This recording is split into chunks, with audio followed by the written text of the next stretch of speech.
Bienvenue sur Better Call Nicolas, le podcast dédié aux solopreneurs déterminés à transformer leur idée en business. Je suis Hello Nicolas et chaque semaine, je partage des conseils utiles et pratiques pour aider les solopreneurs à franchir chaque étape de l'idée à l'exécution. Que tu sois au tout début de ton aventure ou déjà bien lancé, ce podcast est fait pour te donner les outils et l'inspiration nécessaires pour réussir en solo. Installe-toi confortablement et prépare-toi à donner vie à tes ambitions. Tout d'abord, j'espère que tu vas bien. Pour ce nouvel épisode, je vais répondre à une question qui m'a été posée suite à l'épisode précédent. Teste ton idée pour éviter de te planter. En fait, moi, ce que je défends, c'est l'idée qu'il faut absolument tester son idée avant de l'exécuter. Et pourquoi on teste? En fait, on teste parce qu'on ne sait pas si notre idée va fonctionner. On teste parce qu'au début, les incertitudes sont élevées et les risques sont élevés. On teste pourquoi? Parce qu'on dispose en tant que solopreneur de peu de moyens, en temps, en énergie, en argent, et on teste parce qu'on a peur finalement que ce projet professionnel qui nous tient à cœur puisse avoir un impact négatif dans notre vie personnelle. Et donc, on teste pour avoir la preuve que notre idée va faire mouche, que notre idée va être désirable, que notre idée de business va être viable et que notre idée de business est faisable. Et en fait, itérer, qu'est-ce que ça signifie clairement? Itérer, c'est simplement répéter plusieurs fois. Et pour tester son idée de business, on doit agir avec méthode. Et la méthode qui convient le mieux, c'est le processus itératif. Donc en fait, le processus itératif, c'est de répéter plusieurs fois des actions qui vont consister à créer et affiner et améliorer notre idée. Parce que notre idée, notre envie, c'est de transformer une idée en business. Et donc, dans ce processus itératif, il y a deux choses importantes. Il y a la conception et il y a le testing. La conception, elle se déroule chez nous, dans notre coin, dans notre entreprise. Et dans cette phase de conception, c'est qu'à partir de l'idée que l'on a, de produit ou de service, on va concevoir un modèle économique. Un premier modèle économique sur la base de notre idée, sur la base de notre opinion. Pour rappel, un modèle économique il décrit la façon dont une entreprise gagne de l'argent. Ça veut dire qu'est-ce qu'on vend, à qui, pourquoi, comment et pour quel bénéfice, par exemple. Et donc, à ce modèle économique, on va aussi concevoir une proposition de valeur. Une proposition de valeur décrit les bénéfices que les clients peuvent attendre du produit ou du service que l'on souhaite vendre.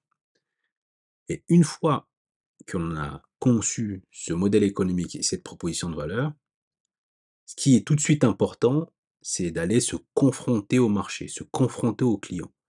Le but, c'est de glaner un maximum d'informations afin de savoir si notre idée, déclinée en business model et en proposition de valeur, sera réellement businessable. Est-ce qu'il y a est-ce qu'il va être, est-ce que notre produit ou notre service va intéresser les clients au point qu'ils sont prêts à payer? Est-ce que cela va être rentable? Est-ce que cela va être faisable? Et en fait, c'est cela, c'est ce qui est important à confirmer. Et c'est pour ça qu'ensuite, après avoir conçu dans son coin, on va se mettre à tester. Et après, on teste pas n'importe comment. Pour tester, on va avoir hem, plusieurs hypothèses. Parce que là, le but que l'on a, c'est, en tant que solopreneur, c'est on va être à la recherche du non.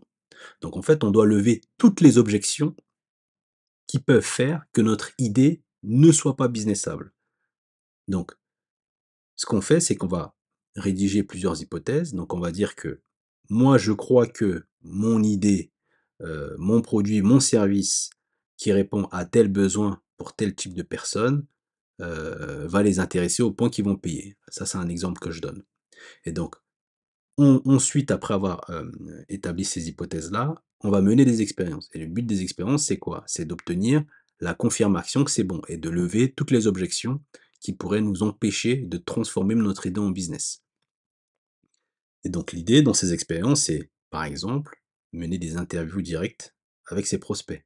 faire des sondages, créer une landing page, heu, aller, dans un centre commercial et avoir un stand, éphémère.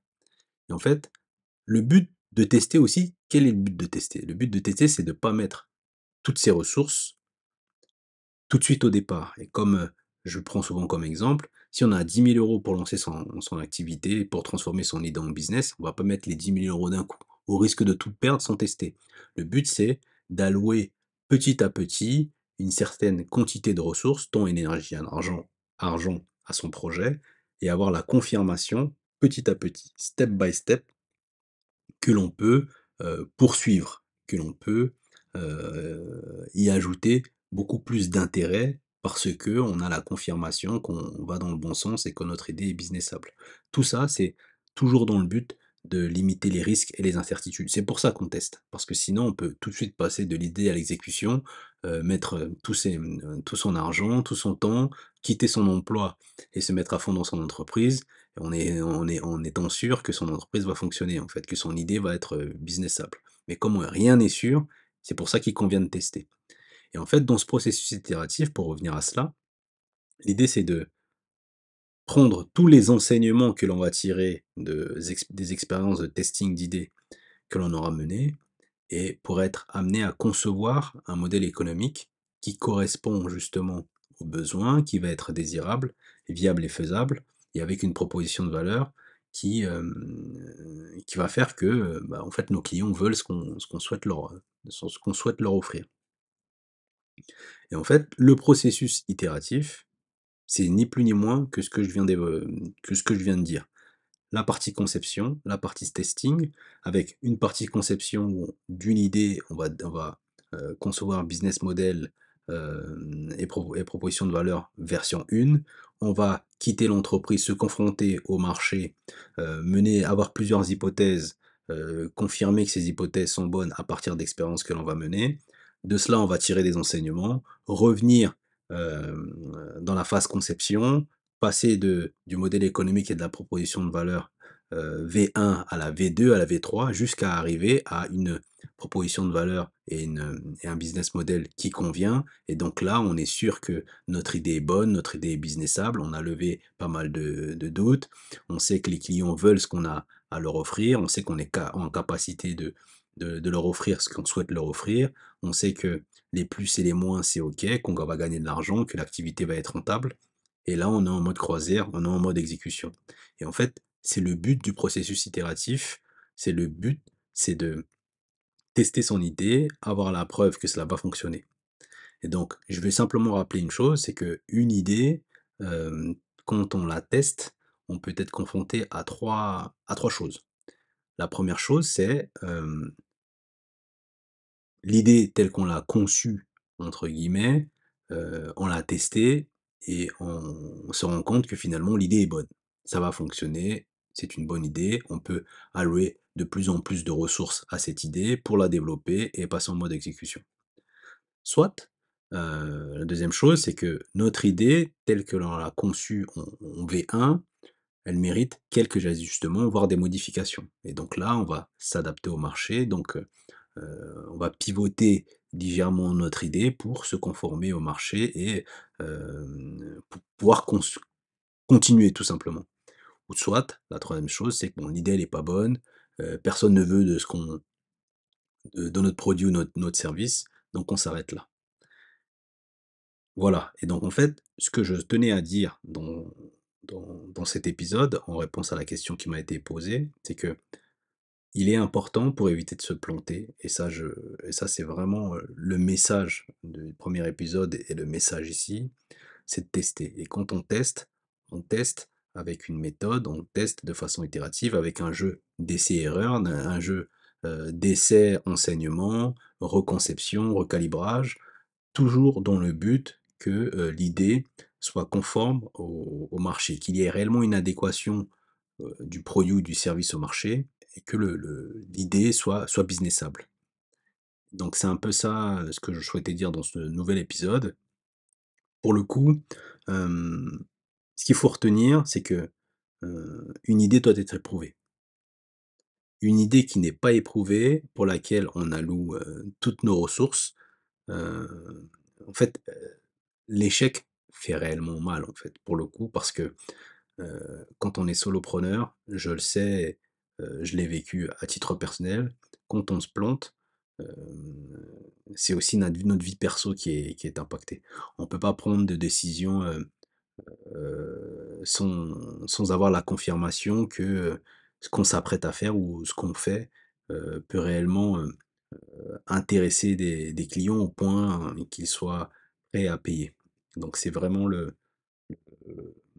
message que je tenais à délivrer dans cet épisode, heu, qu'il faut réellement, avoir cet état d'esprit d'explorateur, justement pour mener à bien toutes ces expériences, dans la phase de testing et heu,